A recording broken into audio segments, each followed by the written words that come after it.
सार वचन राधा स्वामी वार्तिक भाग दूसरा। वचन 211। निर्मले ज्ञानियों से पूछना चाहिए कि जो तुम गुरु नानक के घर के हो तो गुरु ने ग्रंथ रचा है उस पर अमल क्यों नहीं करते और वेद शास्त्र के किंकर क्यों होते हो। यानी गुरु ने जो भक्ति कही है उसकी कमाई और जैसी दीनता वर्णन की है उसकी धारणा क्यों नहीं करते। और जो अपने को ज्ञानी मानते हो यह बड़ी भूल है। बगैर भक्ति ज्ञान कैसे प्राप्त हुआ। यह तो पोथियों का ज्ञान है। जिस वक्त माया का चक्कर आवेगा सब उड़ जावेगा। इस वास्ते सतगुरु पूरे की भक्ति करो तब सच्चा ज्ञान प्राप्त होगा। और व्यास और वशिष्ठ जो अपने मत में पूरे थे उन पर भी माया ने छापा मारा। फिर तुम कैसे बचोगे।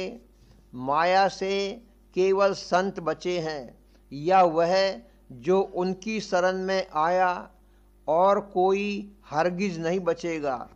जो तुमको संतों की प्रीत नहीं है तो काल के जाल में फंसे रहोगे।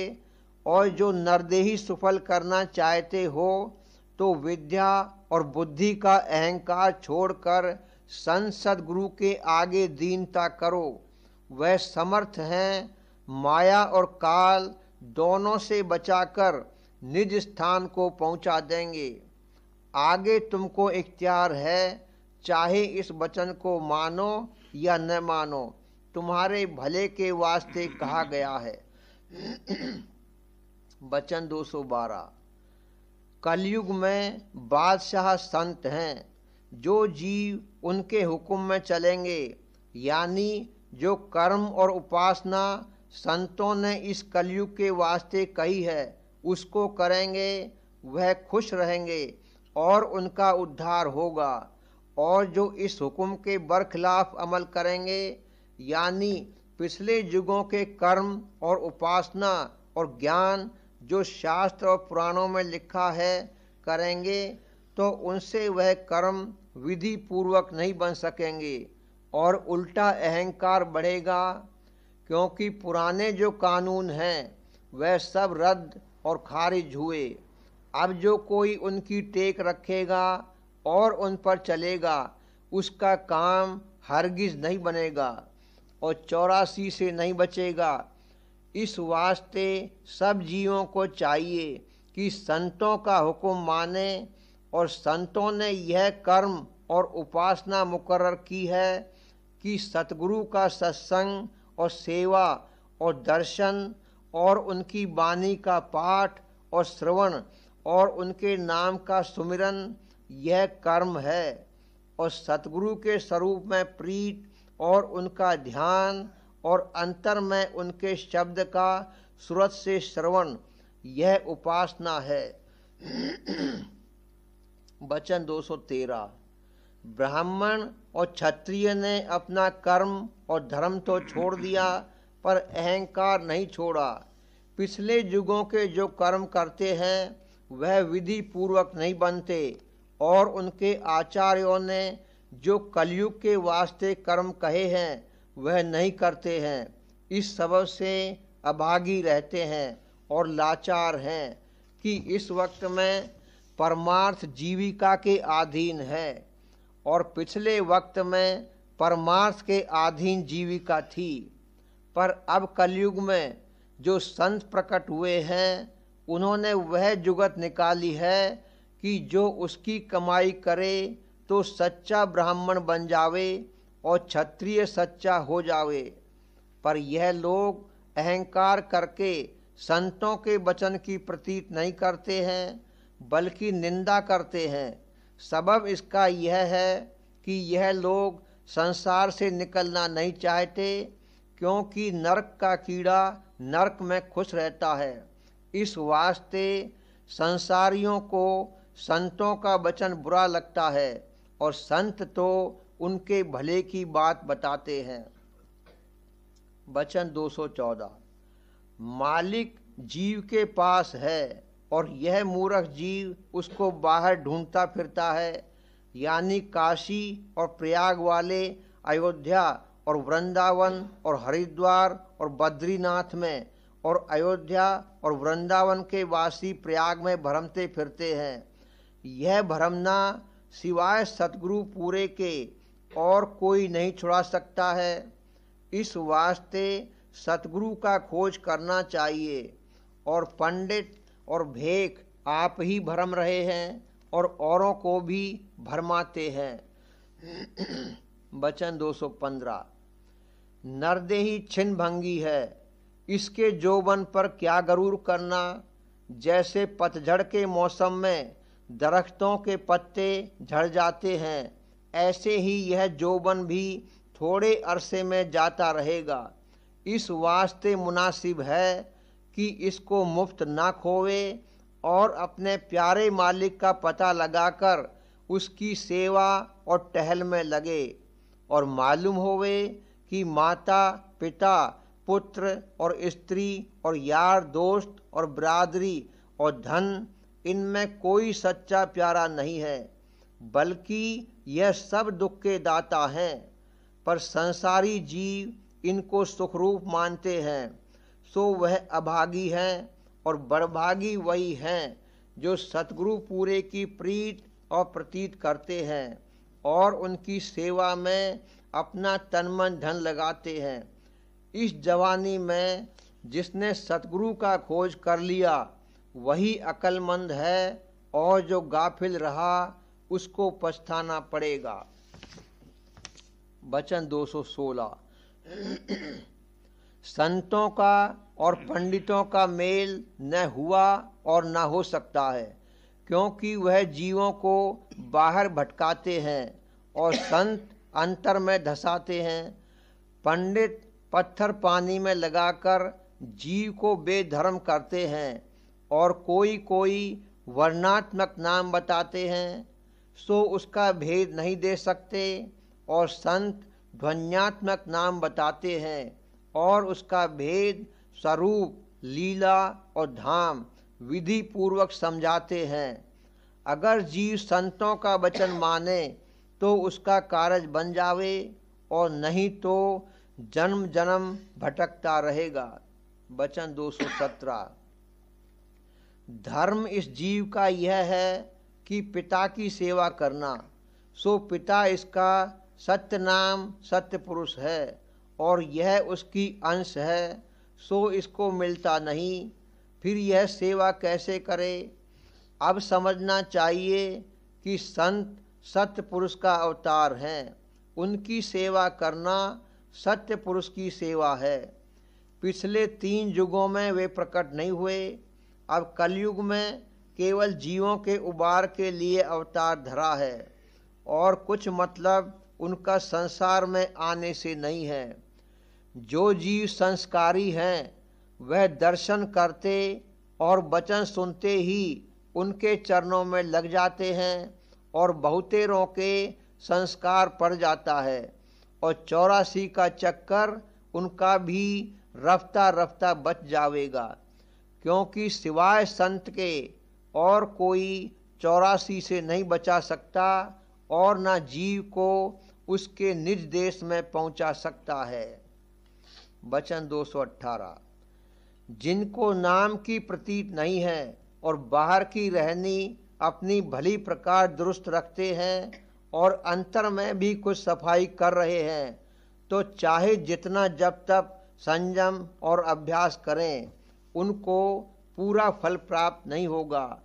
और जिनको सतगुरु का बताया हुआ नाम प्राप्त है और उस पर उनका निश्चय पक्का और सच्चा आ गया है, तो उनको जब तब संयम का भी फल मिलेगा और पूर्ण पद को पावेंगे। नाम लियो जिन सब कियो जोग यज्ञ आचार, जब तब संयम परशुराम सभी नाम की लार। यह नाम संत सदगुरु से मिलेगा और इसके कुल विकारों की जड़ कट जाएगी, और आहिस्ता आहिस्ता मन और इंद्रियां भी बस में आ जावेंगी। और वैसे जो कोई इंद्रियों के रोकने का इरादा करे तो बहुत मुश्किल पड़ेगी। जो एक को रोकेगा दूसरी जोर करेगी। और यह हाल पोथियों के नाम जपने वालों का दिखलाई देता है कि हरचंद वह जप करते हैं पर विकार दूर नहीं होते। जो गुरुमुख नाम यानी संतों से नाम लेकर उसकी आराधना करें तो निश्चय कर आहिस्ता आहिस्ता विकार दूर हो जावेंगे। सिवाय इस नाम के और कोई जतन विकारों के दूर करने के लिए इस कलयुग में नहीं है। प्रेम पत्र राधा स्वामी 5वां भाग, सिलसिला वचन 39। जिस कदर कार्रवाई परमार्थ की संतों ने जारी फरमाई है, उस सब का मतलब जीव को मन और माया के संग और उनकी रचना के घेर से बचाकर सत्य पुरुष राधा स्वामी देश में पहुंचाने का है, ताकि जन्म मरण के कष्ट और क्लेश और देहियों के बंधनों से छूटकर परम आनंद को प्राप्त होवे। इस न्यारे हो जाने की दया और आनंद की हालत को वही शख्स जान सकता है कि जिसकी सूरत जगत और माया के जाल से निकसकर और सब बंधनों को तोड़कर शून्य और फिर सत्यलोक के मुकाम में पहुंचकर सैर करती है। वही जीव बड़भागी है और वही महादया पात्र है और वही परम भक्त है और वही संतों के प्रताप से एक दिन संत गति को प्राप्त होता है। संतों ने फरमाया है कि मालिक को दीनता पसंद है। दीनता सच्ची गरजमंदी और अधीनता का नाम है। इस चीज की जरूरत कुल परमार्थी जीवों को, जो अपने सच्चे मालिक से इस देश से चलकर और चढ़कर मिलना चाहते हैं, ज्यादा से ज्यादा है। जिसके हृदय में दीनता और अधीनता संसद गुरु और राधा स्वामी दयाल के चरणों में नहीं है, उसको एक जर्रा परमार्थ नहीं मिल सकता। ये दीनता और अधीनता मालिक के दरबार में नहीं है, क्योंकि वो सबसे बेपरवाह और अपने स्वरूप में आप मगन है और वही परम आनंद और परम प्रेम और महाचैतन्यता का भंडार है। इस वास्ते संत कहते हैं कि जो कोई की दीनता और अधीनता जो पदार्थ की मालिक के दरबार में नहीं है, इधर से लेकर चलेगा, वही दरबार में दखल पावेगा और उसी को सच्चे मालिक के दर्शनों का आनंद प्राप्त होगा। दीनता और अधीनता का स्वरूप ये है कि मालिक के दर्शनों की सच्ची चाह रखता होवे और जो संसद गुरु हुक्म करें उसके माफिक कार्रवाई करे और जो कुछ की मालिक करे और जैसे वो रखे उसमें राजी रहे, यानी उसकी मौज के साथ मुआफकत करे।